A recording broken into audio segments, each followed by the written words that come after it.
कि सरकार को ये अहंकार था कि सरकार झुकती नहीं है, लेकिन उन्हीं नई पीढ़ी के लोगों ने ये वो नारा दिया कि झुकाने वाला चाहिए, सरकार भी झुकती है। और सरकारों को झुकाना भी नौजवानों को आता है। भाजपा वचन नहीं देती, जुमला देती है।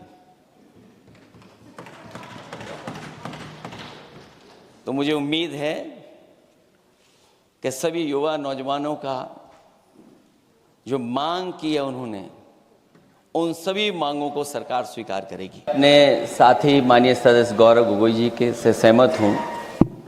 बहुत सारे महत्वपूर्ण उन्होंने बिंदु उठाए। और अध्यक्ष महोदय,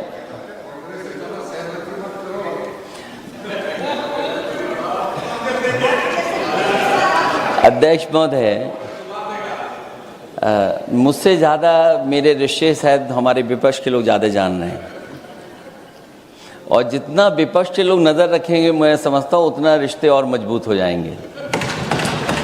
अध्यक्ष महोदय, मैं आंदोलन को बहुत दूर से देख रहा था, और उस आंदोलन में जो जीत के बाद नारा लगा, एक नारा लगा अध्यक्ष महोदय, सरकार के खिलाफ नारा लगा कि सरकार को ये अहंकार था कि सरकार झुकती नहीं है, लेकिन उन्हीं नई पीढ़ी के लोगों ने ये वो नारा दिया कि झुकाने वाला चाहिए, सरकार भी झुकती है। और सरकारों को झुकाना भी नौजवानों को आता है। सरकार झुकी और स्वीकार किया उन्होंने। जो करोड़ों नौजवान जो मांग कर रहे थे कि सबसे पहले जो मंत्री जी हैं वो इस्तीफा दें, और बिंदु दूसरे अलग हैं जो हम लोगों को जानकारी में मिल रहा है। अध्यक्ष महोदय, सरकार हर विषय पे स्वीकार किया है, लेकिन पता नहीं अध्यक्ष महोदय ये बात समझ में नहीं आ रही है कि सदन में उन आश्वासनों को क्यों नहीं रख रही है सरकार, जो सहमति बनी है। और उसके बाद अध्यक्ष महोदय, हम लोगों ने देखा कि जब मंत्री जी लौटे हैं, मंत्री नहीं रहे, उसके बाद सदन के बाहर उनका स्वागत किया गया।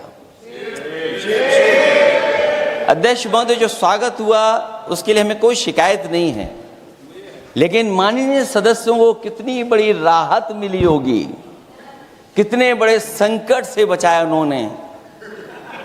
एक प्रधान जी को हटा करके प्रधानमंत्री बचा लिया आपने। और ऐसा अध्यक्ष महोदय आंदोलन किसी ने नहीं देखा, जिस आंदोलन में नई पीढ़ी के लोग, कम उम्र के लोग निकल करके आ गए, और जो नारे दिए गए। ये सरकार पिछले कई वर्षों से नकारात्मक प्रचार पर टिकी हुई थी, नकारात्मक राजनीति करती थी, और न जाने कितने हजार करोड़ रुपए खर्च किए होंगे सरकार ने नकारात्मक राजनीति के लिए। लेकिन नई पीढ़ी को मैं बधाई देना चाहता हूं, उनके मनोबल को और उनकी एकता को, और जिस तरीके से उन्होंने प्रचार किया, अंततः सरकार को झुकना पड़ गया। भाजपा वचन नहीं देती, जुमला देती है। तो मुझे उम्मीद है कि सभी युवा नौजवानों का जो मांग की है उन्होंने, उन सभी मांगों को सरकार स्वीकार करेगी। और सरकार ये भी स्वीकार कर लिया होगा कि कोई दल मजाक में बना तो कितनी बड़ा दल बन गया। जो कोई चीज मजाक से शुरू हुई वो कितना सीरियस हो गई, और इतना सीरियस हुई कि हमारी सरकार लोकतांत्रिक हो गई कि जो उनको धरने पे बैठने दिया। सरकार लोकतांत्रिक थी कि उन्हें धरने पर बैठने दिया। हमने वो भी समय देखा है कि जहां पर धरने पर नहीं बैठने दिया, वर्षों वर्ष लोग बैठे रहे धरने पर, उनकी सुनी नहीं गई। इसी दिल्ली को घेरा था किसानों ने, और सरकार को लगा कि चुनाव आ गया तो सरकार ने तीनों काले कानून वापस ले लिए। जब सरकार घबरा जाती है, डर जाती है, तो सरकार स्वीकार कर लेती है इसीलिए वो नारा मुझे अक्सर याद आता है कहीं कि झुकाने वाला चाहिए, सरकार भी झुकती है। जो विषय लाया गया है कि prevention of unlawful means act, सरकार को कम से कम ये बताना चाहिए था कि 2024 में जब ये लेकर के आए थे तो आज 2026 में कैसे पेपर लीक हो गया। और केवल गिनती के 1-2 पेपर लीक नहीं हुए हैं, ये ऐसा आंदोलन रहा जिसमें मां बाप और नई पीढ़ी के लोग सब जुड़ गए। अगर हम ये माने कि 20 लाख बच्चों ने परीक्षा लिखी थी और उनके घर परिवार के सदस्यों को हम इसमें जोड़ दें, दादा दादी, माँ बाप और परिवार का कोई सदस्य, तो 5 लोग प्रभावित थे। और 5 गुना 20, 1 करोड़ लोग नाराज हुए सरकार से। और अक्सर हम पॉलिटिकल लोग हैं, हम लोग जानते हैं जब कभी आंदोलन करते हैं तो कितनी तैयारी करानी पड़ती है, गाड़ियों का इंतजाम, खाने का इंतजाम और इंतजाम। लेकिन ये पहला आंदोलन देखा कि जिसमें माँ बाप भी जुड़ गए और कहा कि जाओ बच्चों आंदोलन करो, हम आपके साथ हैं। ये पहला आंदोलन ऐसा देखने को मिला है। और केवल दिल्ली में नहीं हुआ ये, केवल दिल्ली में नहीं हुआ ये। अगर ये बात गलत है, अगर ये बात अध्यक्ष महोदय गलत लग रही है तो देश के होम मिनिस्टर साहब को ले आइए, वो सब एक्सप्लेन कर देंगे।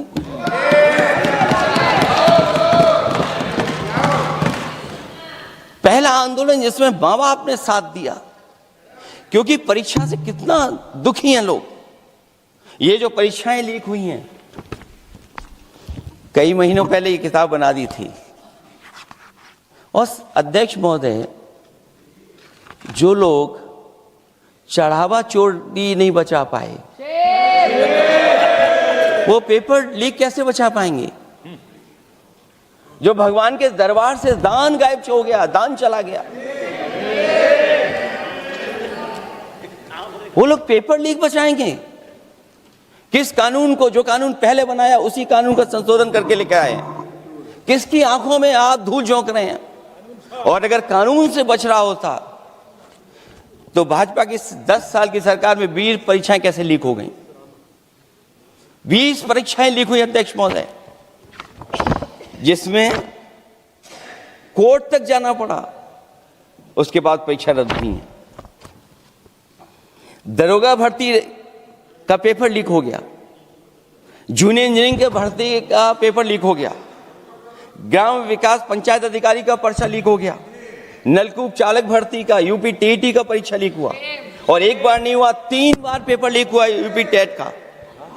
हाई स्कूल बोर्ड का परीक्षा लीक कर दिया, इंटरमीडिएट की बोर्ड की परीक्षा लीक हुई, इंटरमीडिएट का फिर परीक्षा का लीक हुआ, कई बार हुई। सिपाही भर्ती लीक हुई। आप सोचिए कितनी परीक्षाएं लीक हुई हैं। और नीट परीक्षा कोई पहली बार लीक नहीं हुई, दोबारा लीक हो गई, कानून बनने के बाद लीक हुई। सहायक प्रोफेसर भर्ती लीक है, लेखपाल भर्ती लीक हुई। यूपी जैसे स्टेट, जो सबसे बड़ा स्टेट है, जहां से प्रधानमंत्री चुन करके आते हैं, वहां तक पेपर लीक हो जा रहा है। और जो संस्था परीक्षा एग्जामिनेशन करा रही है, वो एनटीए में भी आउटसोर्स कर दिया आपने। हम विपक्ष के लोगों को तो डर ये लगता है अध्यक्ष महोदय, कहीं ऐसा ना हो कि ये पूरी सरकार को आउटसोर्स कर दें। आउटसोर्स सरकार है, जो सबसे विश्वसनीय संस्था है, उसमें आउटसोर्स पे आपने कर्मचारियों को रखा हुआ है। किस बात की जवाबदेही है?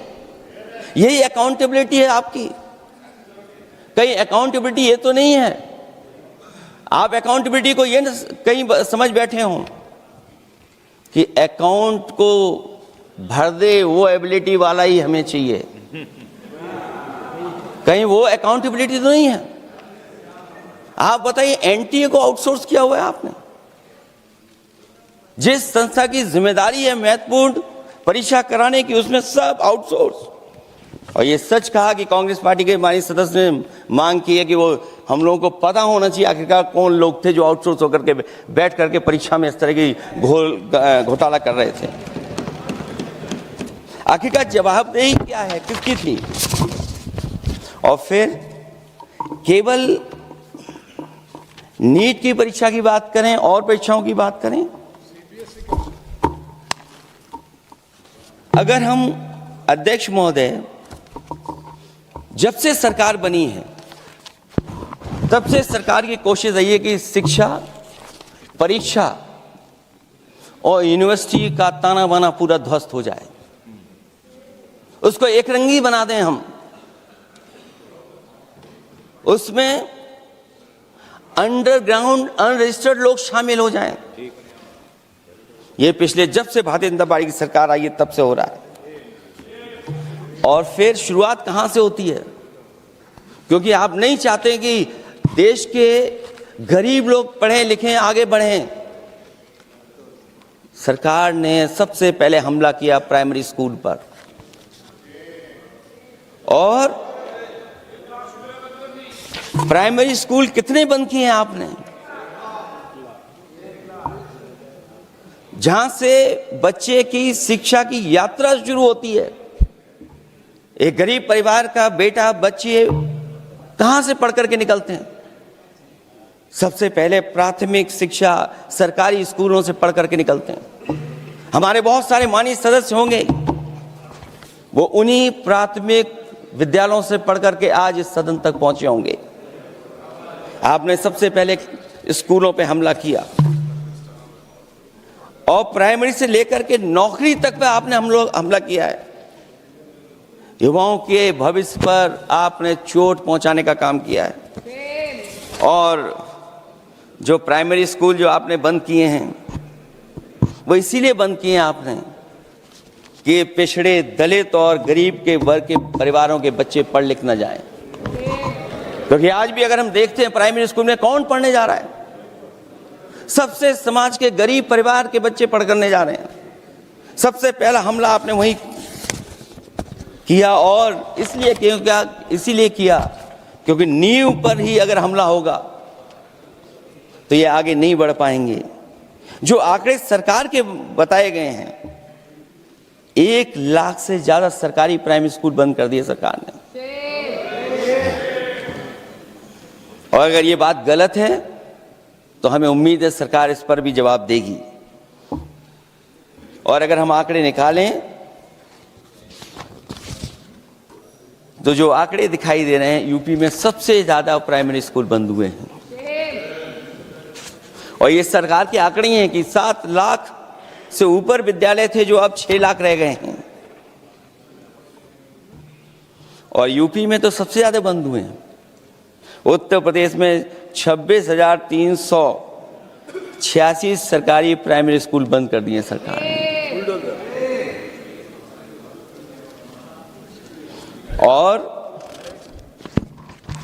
केवल प्राइमरी स्कूल बंद नहीं किए हैं, नौकरी पे भी हमला किया है। 69,000 शिक्षक भर्ती को लेकर के बड़े पैमाने पर घोटाला किया गया। और घोटाला इतना बड़ा है कि वो सभी कोर्टों में गए हैं और पिछले कई वर्षों से आंदोलन कर रहे हैं। कोई स्थान नहीं बचा अध्यक्ष महोदय जहां पर वो शिक्षक भर्ती के लोग न गए हों। मंत्रियों के यहाँ गए, आंदोलन किया है, हाई कोर्ट गए, सुप्रीम कोर्ट गए।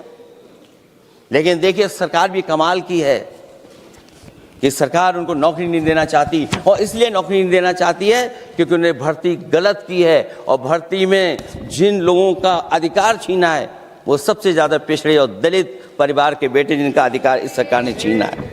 और ये अगर बात नहीं ठीक है तो हमें उम्मीद है कि सरकार इसका भी जवाब देगी। माध्यमिक स्कूलों को भी बंद किया जा रहा है, और बड़े पैमाने पे स्कूल बंद हुए हैं। और जो बोर्ड की परीक्षाएं लीक हुई हैं, पूरे देश में बड़े पैमाने पर बोर्ड परीक्षाओं के पेपर लीक किए गए हैं। अध्यक्ष महोदय, हम जानना चाहते हैं कि आखिरकार 10वीं और 12वीं के पेपर लीक क्यों हो रहे हैं? 10वीं और 12वीं के पेपर लीक क्यों हो रहे हैं? इसके लिए अगर कोई सरकार के पास जवाब हो तो बताएं।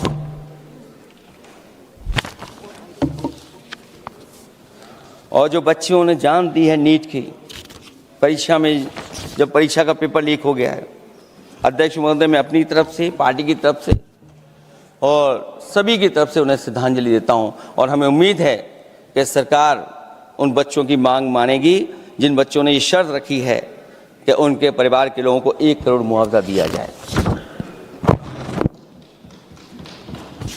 जब उच्च शिक्षा में जिस तरीके से भर्ती हो रही है, अध्यक्ष महोदय, जो उच्च शिक्षा की भर्ती है उसमें जो अपॉइंटमेंट हो रहे हैं उनके बारे में तो क्या चर्चा करें कि जब संस्था पे सबसे ऊपर बैठा व्यक्ति ही अन्याय करेगा तो पूरी संस्था में अन्याय होगा।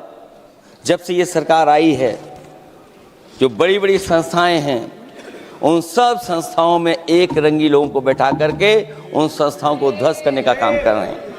और न केवल उन संस्थाओं को खराब कर रहे हैं, बल्कि अध्यक्ष महोदय, उत्तर प्रदेश में एक स्वतंत्र सेनानी, उनके नाम पर यूनिवर्सिटी बनी, मौलाना जौहर यूनिवर्सिटी। यूनिवर्सिटी बनकर के तैयार हो गई। इन्होंने कोई सरकारी यूनिवर्सिटी नहीं बनाई, और अगर कोई प्राइवेट यूनिवर्सिटी बन भी गई है तो उसको भी हथौड़ा लेकर के तोड़ने की तैयारी कर रहे हैं ये लोग। ये नफरत की राजनीति कहां लेकर के पहुंचा देगी। और जब से बीजेपी की सरकार आई है तब से नफरत की राजनीति और दूसरे लोगों के साथ किस तरह का व्यवहार हो रहा है, उन्हें कहीं भी न्याय तक नहीं दिला पाई सरकार। और जब नौकरी की बात आ जाए तो अध्यक्ष महोदय, अग्निवीर भर्ती में भी जो हर साल में कितनी भर्ती होती थी, कभी 80,000 भर्ती हुआ करती थी, अब भर्ती केवल 10,000 हो पा रही है। आखिरकार अध्यक्ष महोदय, सरकार नौजवानों की पढ़ाई और नौकरी पे हमला क्यों कर रही है? और नौकरी पे हमला क्यों हो रहा है? जब आप ये कहते हैं कि हमारे नौजवान हमारी डेमोग्राफिक डिविडेंड बन करके आए हैं, कहीं यही नौजवान हमारी आपदा न बन जाए, इसके बारे में भी सरकार को सोचना चाहिए। और मैं ये जरूर कहना चाहता हूं कि अध्यक्ष महोदय, अगर शिक्षा अच्छी होगी, परीक्षा सच्ची होगी, तो तरक्की भी पक्की होगी।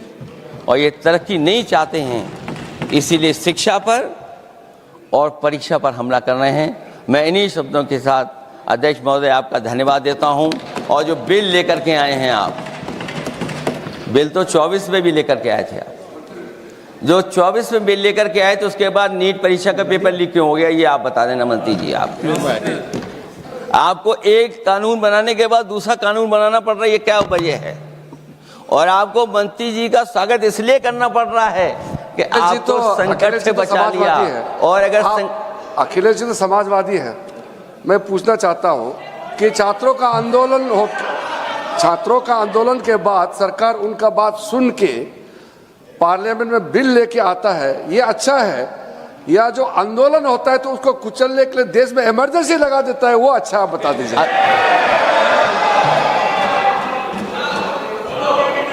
अध्यक्ष